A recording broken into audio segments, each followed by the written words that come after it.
Assalamualaikum warahmatullahi taala wabarakatuh. Nama saya Siti Nurmursyida binti Muhammad Al-Ghazali. Nombor matrik 050620. Kumpulan kami telah diberi tajuk Asbabu Ikhtilafil Qiraat Inda Jaulidu Zahir wa Raddu Alaihi. Bermula pada muka surat 52 sehingga muka surat 58. Okey, saya akan menerangkan pada kalimah Malik.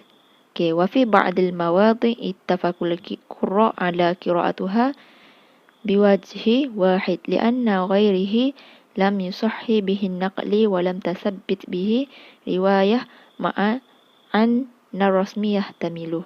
Yang bermaksud, di beberapa tempat ulama qura' bersepakat untuk membacanya dengan satu wajah qiraat sahaja kerana selain itu tidak tepat untuk dinakalkan. Dan penceritaannya juga tidak dibuktikan olehnya walaupun penulisannya dapat diterima. Okey, saya akan membahaskan pada kalimah Malik. Okey. Dalam mata Asy-Syatibi, wa Malik yaumiddin rawihi nasirun, iaitu first huruf surah Al-Fatihah Malik. Zakartu fil Quran ala annaha sifatun aw fi hukmi sifatun fi salasi mawadhi'. Okey. Pada ayat ada terdapat 3 jenis mawadhi', salasi mawadhi', iaitu yang pertama Malik yaumiddin fil Fatihah, Qulillahumma malikal mulki fi Ali Imran, Malikin nas fi suratun Nas. Okey. Wa huwa hasful alif ba'da al-mim walakin al-qurra' ikhtalafu fi qira'atuha fi mawdi' al-Fatihah faqat. Faminhum man qara'ha fihi bihazful alif wa minhum man qara'ha fihi biisbatiha. Okey, nak diberitahukan di sini adalah ini adalah penghazafan alif selepas mim. Tetapi para qura' berbeza dalam pembacaan qiraat mereka pada tempat dalam surah Al-Fatihah sahaja. Ada di antara mereka membacanya dengan menghazafkan alif dan ada di antara mereka membacanya dengan mengekalkan huruf alif. Okey, mari kita tengok pula dalam surah Ali Imran. Amma mawdu'i Ali Imran faqad ittafaqu ala qara'tuha fihi biisbatun al-alif ma'a annahu. Adapun pada tempat dalam surah Ali Imran, ulama qura' bersepakat untuk membacanya dengan mengekalkan huruf alif itu. Okey, yang pertama, law qara'tul kalimah fi hadzal mawdu' bihazfil alif lakana zalika sa'iratan lughatan wa ma'na. Okey, walaupun jika kalimah itu dibaca pada tempat yang menhazafkan alif yang pasti berlaku dengan bahasa dan makna. Okey, yang kedua, walakin lam taqra' bil hazfi fi hadzal mawdi' li'adamu subutir riwayah fihi bil hazfi. Okey, dan tetapi penghapusan itu tidak dibaca pada tempat ini kerana periwayatannya tidak dikekalkan dengan penghazafannya. Okey, mari kita tengok pula dalam surah An-Nas. Okey, wa amma mawdhi'i suratun Nas faqad ittafaqul qura' ala qira'atan al-kalimah fihi yuhazziful alif ma'a annahu.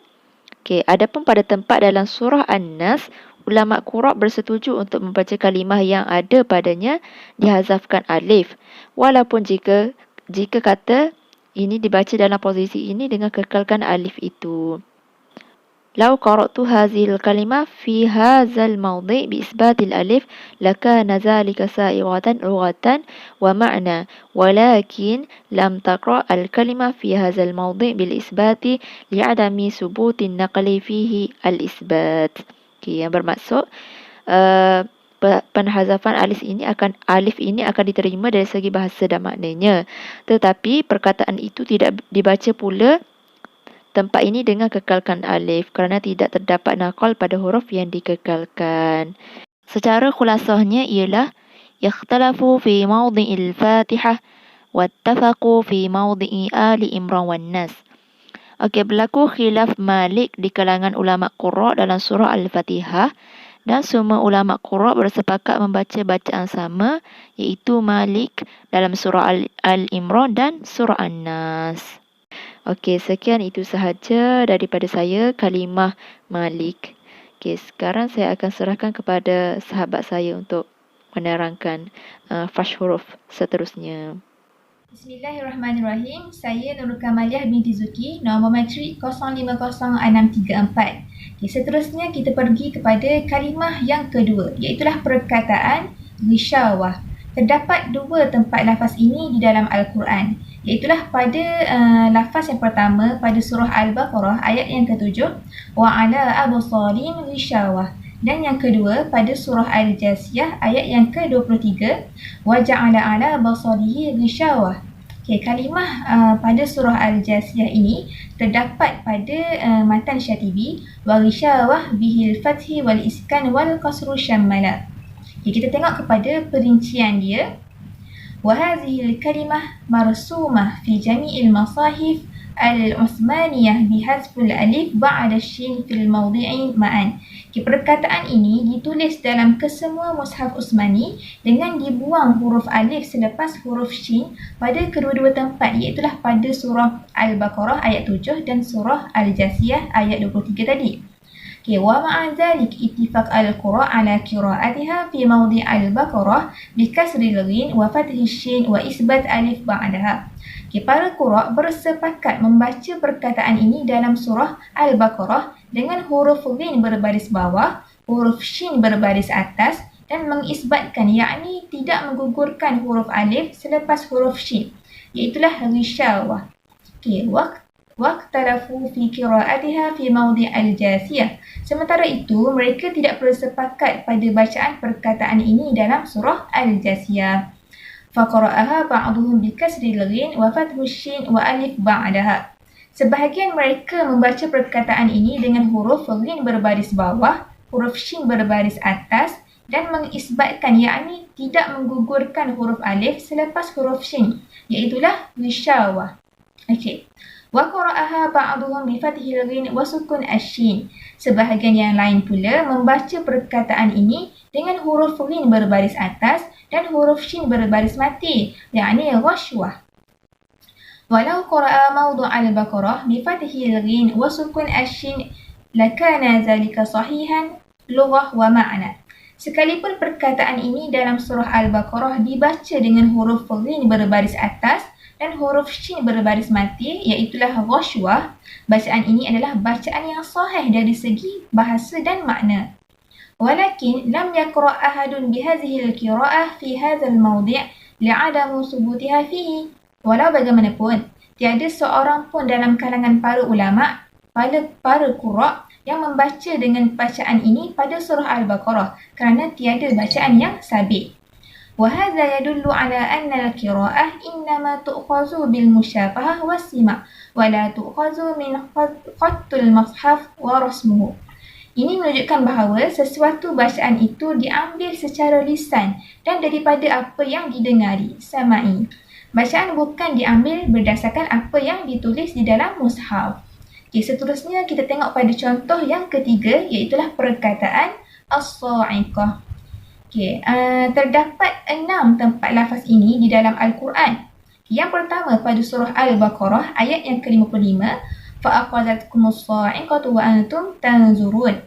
Yang kedua surah An-Nisa ayat 153, fa'aqazathumus sa'iqatu bizulmihim. Tempat yang ketiga dan keempat surah Fussilat ayat ke-13, فَإِنْ أَعْرَضُوا فَكُلْ أَنْزَرْتُكُمْ صَاعِقَةً مِثْلَ صَاعِقَةِ عَادٍ وَثَمُودَ. Yang kelima surah Fussilat ayat yang ke-17, فَأَخَذَتْهُمْ صَاعِقَةُ الْعَذَابِ الْهُونِ بِمَا كَانُوا يَكْسِبُونَ. Dan yang keenam surah Az-Zariyat ayat 44, فَعَتَوْا عَنْ أَمْرِ رَبِّهِمْ فَأَخَذَتْهُمُ الصَّاعِقَةُ وَهُمْ يَنْظُرُونَ. Dan kalimah ini terdapat dalam matan Syatibi, iaitulah wa fis sa'iqah iksir muskinil ain rawiyan. Jadi inilah antara kalimah yang ada dalam surah pada kalimah as-sa'iqah.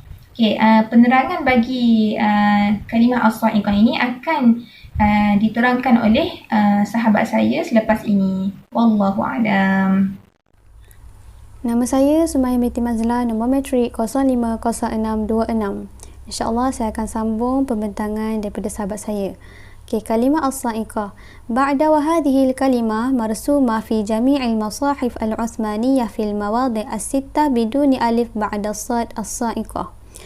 Jadi kalimah as-sa'iqah ini ditulis dalam Mashaf Uthmani pada 6 tempat tanpa alif selepas huruf sad.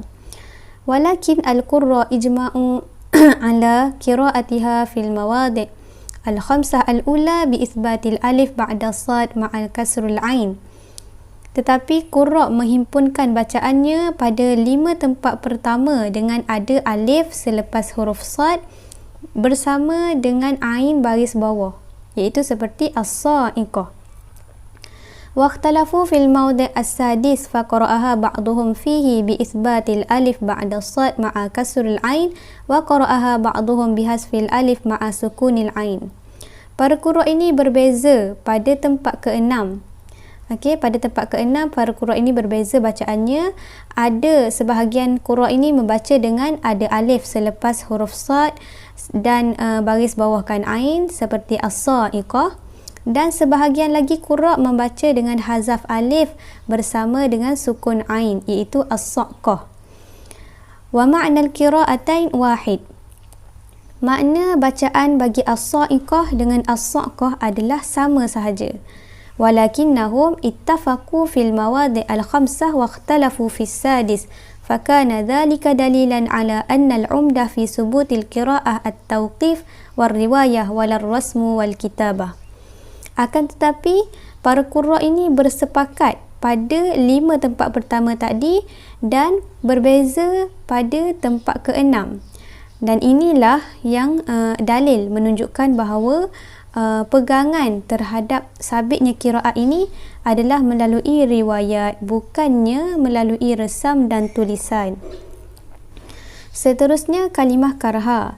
Al-mithalur rabi' karha. Contoh keempat adalah kalimah karha.